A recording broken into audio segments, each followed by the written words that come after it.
Hey friends, this is Audie Cornish, host of CNN This Morning and The Assignment, and guess what? Every story you care about, every angle you want unpacked is now streaming on CNN. That means you can catch my show or other CNN programming whenever you want on your favorite device. And a subscription also gets you access to exclusive video series and unlimited articles. So subscribe to CNN at cnn.com/subscription.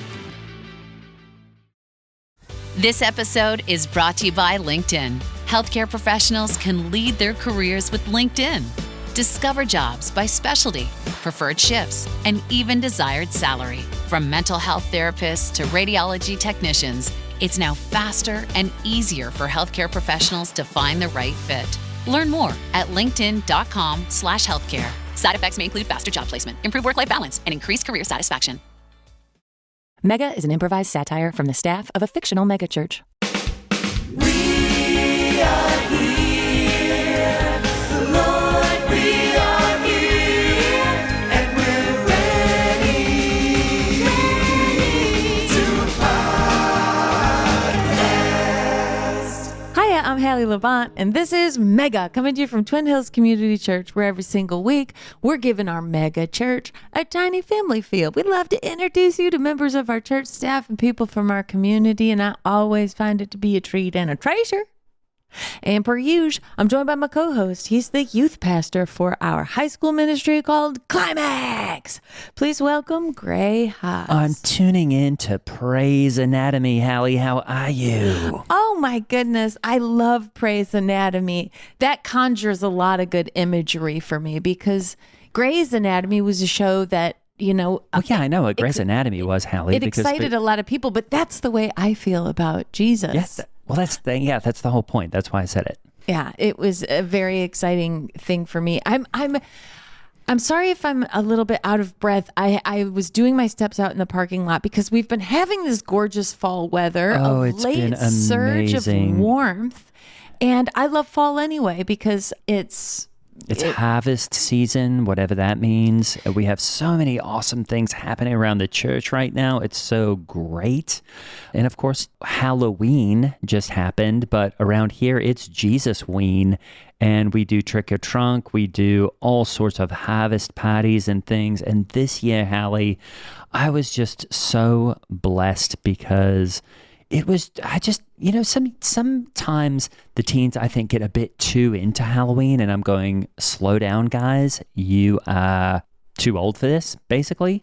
But this year, I had so many teens come to me and say, Gray, what is a Bible character that I could go as for Halloween? really... Well, I mean, I guess that's what I hope, is that a lot of teens would do that. And if you're listening, I hope they do that. Yeah, if you're listening, you should do that. I always am Miriam, who carried Moses in the basket and put it in the river to go downstream to the princess. Oh, is that the costume you do? Pharaoh's daughter. I always do Miriam. I always wonder what that basket thing is. I just carry a baby in a basket. I have a really good baby doll that I put into a basket, and I save it every year, and I put on my bathrobe. That is a strange baby doll. Where did you get that? It is very lifelike, isn't it? It's too lifelike. People think it's an actual baby. Where Its did you head get that? drops. At It's a garage sale or something? Oh, I ordered it.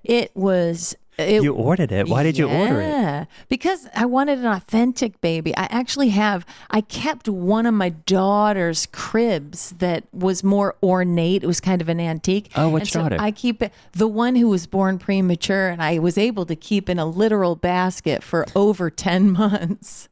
Really? So is that the basket? I kept the basket, and I wanted to put a little baby in it. I normally have it just as a decoration on my landing in between my two I have a staircase that turns a corner, and on that little landing, I keep the baby with the basket. But every year at harvest parties, I dress as Miriam with a baby in a basket. And I'm like, this is Moses. He's going to grow up and kill an Egyptian and live in what is it called? A palace? The Pharaoh? I always thought he lived in the pyramid.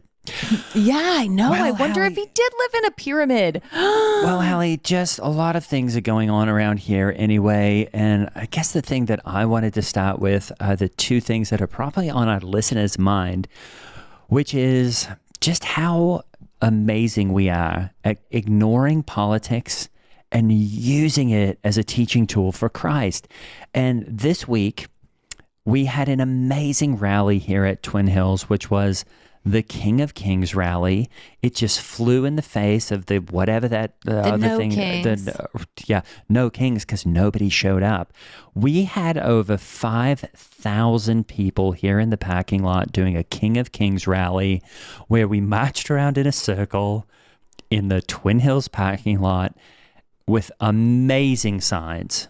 Hallie, weren't The they? signs were the best part of the whole march. The signs were the best part. We were marching as if around Jericho. And you know what? The No Kings rally, first of all, how are people in England supposed to feel about that? They love their king. They love have their a king. monarchy that is so cool. And they're always in the tabloids, and they And you love that stuff. are on the money. And I love royalty because you know what? Jesus is sitting at the right hand of the Father, and it sounds an awful lot like a throne room to me. So I don't see what's wrong with kings. And, you know, my son Day was telling me that the only reason we call God a king and Lord of Lords and stuff, it was because of the King James Bible. And they were using that language of like, you know, the serfs and the peasants and the lords and all that stuff. And I was like, you know what? I believe it's God breathed. And there's a poetry and a mystery and a majesty to that. Yeah. And that's why I don't listen to my children. And, you know, their skulls aren't completely hardened yet. So they're just lucky I don't put them in a barrel and, you know, feed them through the hole, which is, I think, what Mark Twain said to do with teens. And, you know, I'm going to have to do with my son Day at some point. But any hoodles, I just wanted to say that I, for one, am so happy to see the Halloween decorations go away. I hate them. The spiders, the skeletons. you don't need that. Who needs them? It's celebrating ghosts and ghouls and satanic stuff. And, you know, I like it when we turn to Christmas decorations. Well, and I like here that we do harvest decorations. And what we do is, starting in October, we just spray them down with the artificial snow. And we'll put icicles on the pumpkins just to have that transition period. It's awesome. Between harvest and the holidays. And I love that. I really love it. And you know what? For all of you people who get into Halloween and you plan your costumes and all that stuff, it's fine for the kids to get candy in the neighborhood, I think.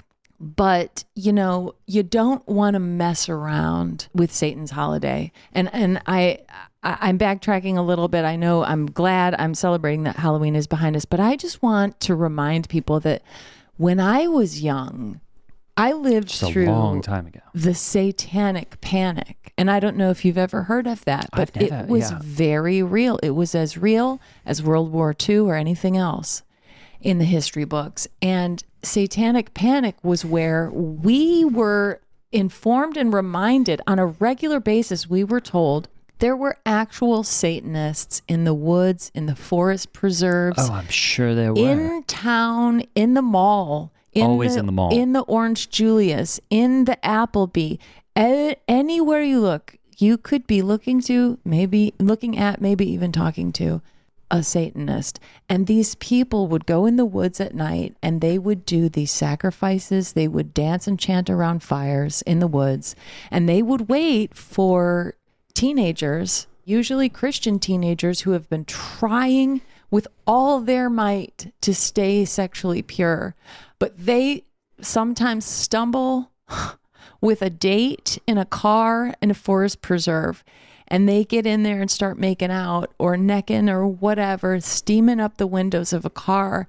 And all of a sudden that door flies open. Or flies off. A mysterious figure reaches in. Usually in black. Pulls the girl out of the car. Yes. 10 seconds ago, she was French kissing. Now she's in the hands of a Satanist who's dragging her through the woods in the dark to a fire. It was so scary. And then they were going to do things to her that would end her life, but in a very gruesome way. Yeah. And you know what? It was awesome back then.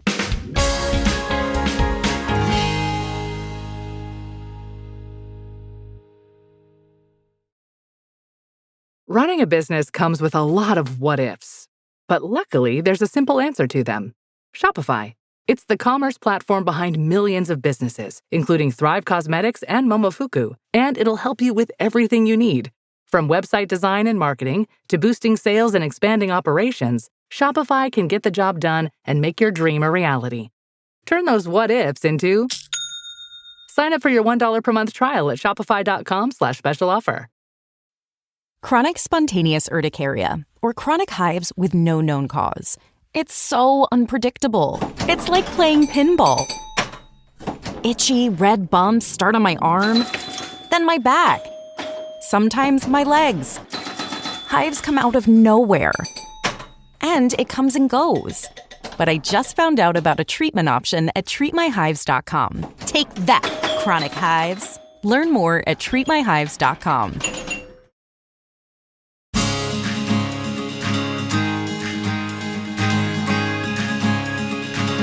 To really have some concrete things to look to and to let kids know that, like, that's another reason why it is wise to honor God with your body. That's right. And not get into a car with a boy Never. or a girl. Never. And park somewhere.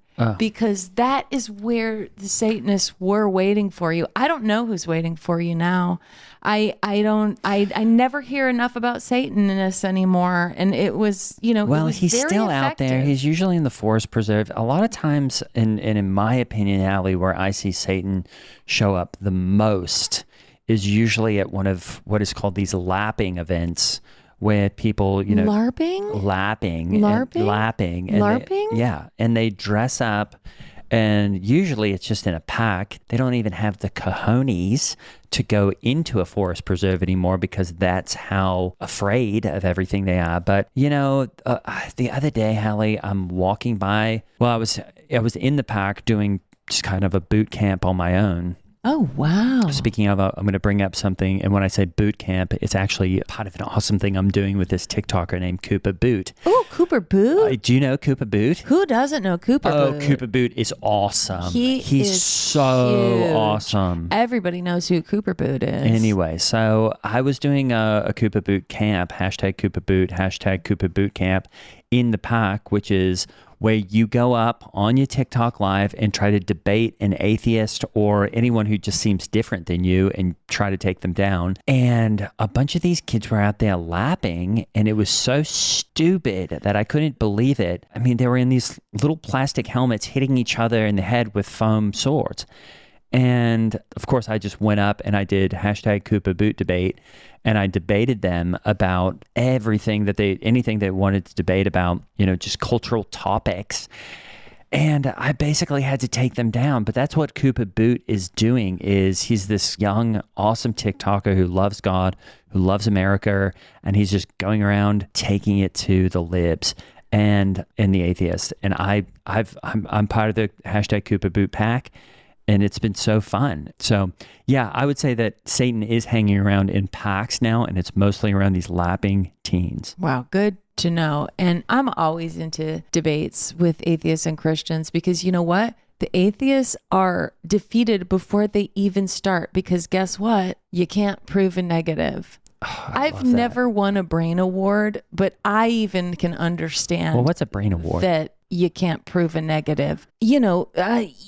Pulitzers and I see. you know what I mean. But I mean that. Who cares about those? What are Pulitzers appointed for? The arts, or is it for brain stuff? Is it for intellect or I have research? no idea. I don't know. It might be.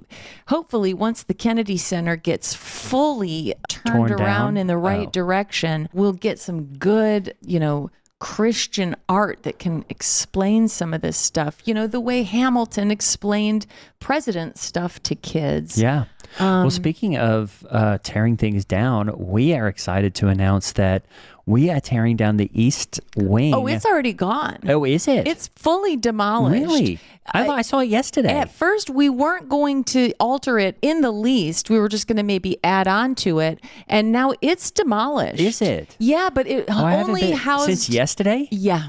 But it housed the women's ministry, and there couldn't be a more resilient group of gals to be able to find another spot. And didn't they also have Gloria Jean Latino or ministry something. used to meet in the basement over there? Oh, it was the Latino ministry was meeting in there as well.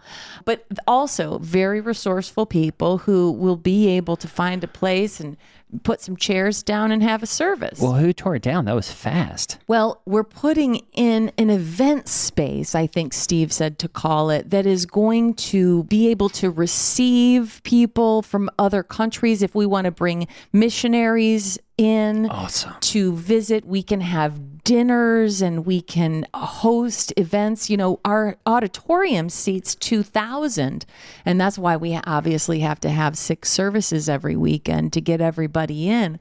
But coming up, now we're going to be able to have spillover seating in the atrium we've always had, but now we're going to be able to have it in the new facility that's where the East Wing used to be. What's the new facility being called? Oh, I don't know. They talked about it at staff meeting. Yeah, it's just amazing. I saw the plans for it. They brought out this whole architectural rendering of it. It was so cool, and it's just going to be amazing. It's going to be 3 times the size of our current total building. Oh, really? Yeah. Wow. It's going to dwarf I just the can't pyramid. believe they tore it down in a day. They tore it down. And I think people were shocked and alarmed and surprised and scared and thought maybe, what, did a bomb drop on the East Wing? What happened? Yeah. Because the church is always under attack, but it was all planned. It just was enacted pretty quickly. Once you hire Plody Industries to come in, they're going to get the job done quick. Who was it? Plody Industries. Oh, that's who did it? Yeah, that's who Steve hired Plody Industries. What's Plody Industries? Well, I believe Pam Giuliani, our lead counsel for Twin Hills, it's one of her cousins or something, runs Plody Pam Industries. Avenatti? Pam Avenatti. Yes, sorry. After her divorce. Yeah, sorry. Wait, Plody Industries. Oh, they have the signs that say if you're going to explodey, use Plody? Exactly. I thought that. And that's exactly what happened to the East Wing of Twin Hills is it exploded. Well, did they make sure everyone was out of it? Well, the only other thing that I think went up in the explosion was the PADS ministry. Well, no, Hallie. The PADS ministry got moved outside several months ago. Did you know that? Oh, is that right? Yeah, PADS ministry is a homeless ministry, which is amazing. And they went ahead and moved the PADS ministry to an outdoor location somewhere out. It was kind of near where the ice trucks pack. And so we had the ice trucks and then the de-ice trucks, which are going to be fired up here pretty soon. And then behind that was a homeless ministry that's great. And I think a lot of people were confused because they were going, why did you move the homeless ministry outside? Right. And I'm going, Indian summer, it's pretty nice out here right now. You don't want to be inside right now. It's been gorgeous. And speaking of the ice guys that are out in the parking lot staging their grounds, Colonel Lieutenant Dan Bilbo and the pepper bullet. Yeah, I don't want to get into this because I know exactly how it went down, Hallie.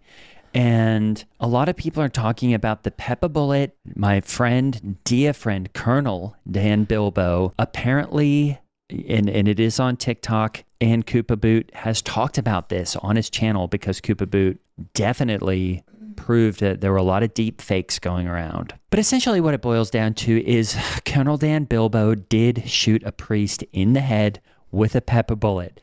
What they don't tell you, Hallie, is first off, yeah, he was Catholic.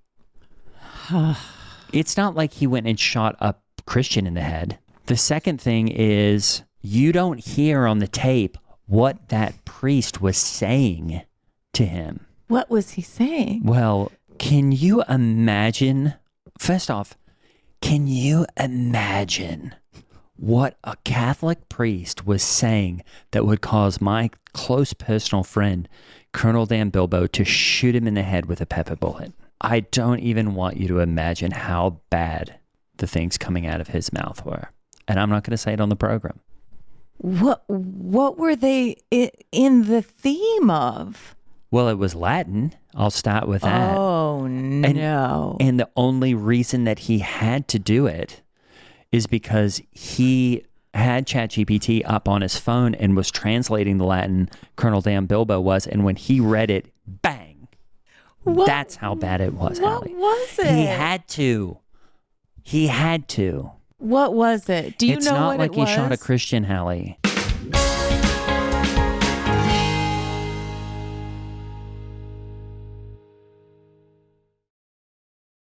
This podcast is brought to you by Carvana. Carvana lets you buy your next car on your terms. Explore a massive inventory online, filter for what matters, and find your perfect match. Then choose delivery to your home or pick it up at one of Carvana's iconic car vending machines. Every car also comes with a 7-day money-back guarantee, so you can make sure it's the right fit. Buy your car on Carvana. Delivery or pickup fees may apply. Limitations and exclusions may apply. See our 7-day return policy at Carvana.com. Carvana. You don't technically need this car. You say that out loud to yourself. You say, I have no space. You say, I'm just looking. Then you click. Then you zoom in on photo number 87 and whisper, oh no. Then you text a friend, the one who always enables you. You say to yourself, this is the last one, knowing it is not. You don't need this car.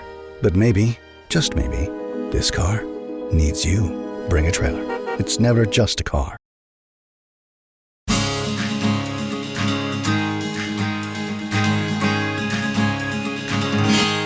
He was Catholic. Well, you know what? The Catholics get a lot of it right. I mean, they like Jesus, Do they? and that is good for them.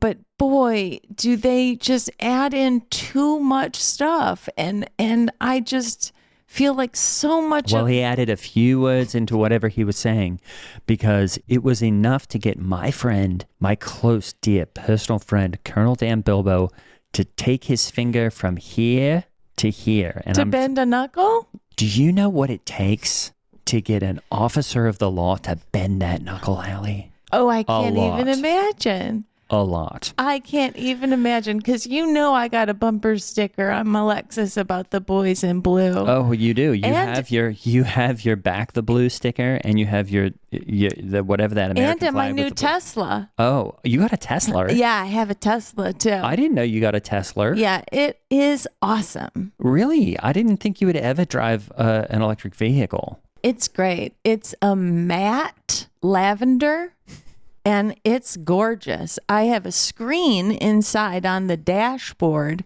that is, I'm going to say it's 72 inches. Really? I think the The cars. whole ceiling is a window. And I'm mostly just, what I was trying to do, honestly, because frankly, I like to drive my Lexus more because I understand how to get in and out of Right. it and drive it.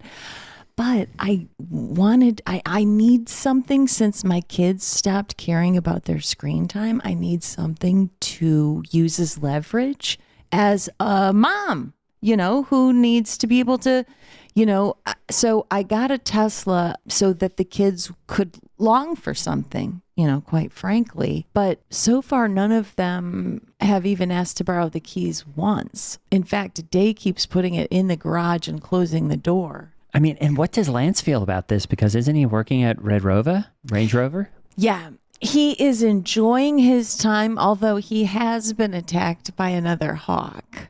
2 hawk attack? He's had 2 hawk attacks. I ask you to put him on the top 2 of your hawk prayer attacks? list. Yeah. There's something about my husband, Lance Labont, that does draw a hawk out of the sky. Well, what happened? He has, I think it's his bald patch. He has, I think Hallie, I think that Hallie, what did I skin tell you about this? exposed on the Hallie. top of his head looks like something, something shiny that they want to bring to, a Hallie. mate. He does not have a bald patch. Because of the spray that he puts on it? I don't even think he uses that, Hallie. I think you just need to respect his privacy and not talk about things like that on a podcast. I think his hair looks perfectly fine. You know what? I am so grateful for that feedback from you, my brother in Christ. And I stand corrected and would like to say that I think the evil one must be attacking my husband, Lance Labont, for being a good and upright man. And I think the evil one is sending hawks to attack Lance. And so he right now has gouges in his head from talons. In the Jeez. top of his head, these little striped scabs. And he has a black eye from where he took an elbow. You know, they're inside that big wing. There is an elbow. And he took an elbow to the eye, and he's got quite a shiner. There's an elbow and a hawk wing? Yes, there is quite an elbow that they Really? extend. Yeah. So he got elbowed in the head by a hawk. So he hasn't said much about my new Tesla because, you know, Well, he got elbowed in the head by a hawk. Yeah. So he's got a bad case of the devil hawks, and he's got bigger fish to fry basically than worry about my new Tesla that doesn't seem to be making my kids filled with longing. So put me on the top of your prayer list. Well, Hallie, you do should put me on the covet top of your prayer list too, because I'm still dealing with what I'll call the fallout from Jesus Ween / Halloween in our neighborhood. Oh, Speaking boy. of Teslers, you know, my friend, I'm not sure if I've mentioned him before, Clay Mason Mason Bannerman? Bannerman. He's got a Cybertruck. It's awesome. And we filled up the jacuzzi in the back of it with candy for all the kids in the neighborhood. Of course, Popsicles. That is awesome. I'm going, what does Popsicles want to be for Halloween? I'm thinking the common things. Astronaut, firefighter, Yes. Indian, Oh. construction worker. Yes. You know, all of anybody who could work at a YMCA. But I'm in there and he goes, I want to go as Charlie Puth. Charlie Puth? I'm like, who is Charlie Puth? Who is Charlie Puth? I don't know, Hallie. He's like, I want to go as Charlie Puth. Charlie Puth? That's who he wanted to go as. And so I said, okay, whatever. He just dressed up as just like a guy, Charlie Puth. Is Charlie Puth a TikToker? I don't know, Hallie. He was just like, I want to go as Charlie Puth. He's a singer. Charlie Puth? Oh, there's so many singers now. I can't keep up. I will know who's doing the Super Bowl. I will know 1/10 of who sings on SNL, but I cannot keep up with what the kids are listening to. And also, they're speaking in a made-up language to keep me from listening to, even knowing my kids aren't listening to Taylor Swift No. and the safe secular stuff. No. They're I mean, listening it to just some sounds like- underground stuff. I It just can't sounds like figure it It out. just sounds like something being thrown down the stairs most of the time. So he just went as, you know, it just looked like a guy. He wore sort of like jeans and a t-shirt. Charlie Puth. And then Donovan Geo, wouldn't you know it? He went as what he called a cornucopia of bounty. That is awesome. No, it wasn't. What? Because, well, you know what a cornucopia is, Hallie? Well, of course, it's that round swirling thing that produces a bunch of produce out the open end of it. It's sort of tapered on one end, and then it has a big horn opening on the other. Yep. And? Where do you think he wore that? Oh, no. Well, he couldn't hang it from anything that he was wearing because he's never wearing anything. And he's always he basically He put the built, tapered part up his butt? What? Oh, No, What? As if his butt was trying to listen to something far away. What do you mean his butt was trying to listen to something far away? I just couldn't figure out why Donovan Geo would want to put a cornucopia up his butt. No, he didn't have a cornucopia up his butt, Hallie. Wait, where did I get that from? I don't know. You said that. That's what I was picturing. That old horn of plenty. Honestly, I think we've pretty much covered it. All right, folks, that's the episode. Many thanks to our Supercast members for those great suggestions. Hey, speaking of Supercast, it's a great time to join. There's a free trial, and that is the best way to make sure that Mega keeps going. If you'd like to listen ad-free, if you would like behind-the-scenes podcasts, and if you would like Discord access and much, much more, go to mega.supercast.com and become a supporter today. That's mega.supercast.com. And really, it is the way we keep going, so please consider a Supercast membership. A very special thanks to our founding members. That's Bobby and Betty, Nana and T-Pop, Adrian O, Kristen A, and Anonymous. You know who you are. Thanks. And as always, I'm Holly Laurent playing Hallie Labont, and that over there, that's Greg Hess playing Gray Haas. See you next time.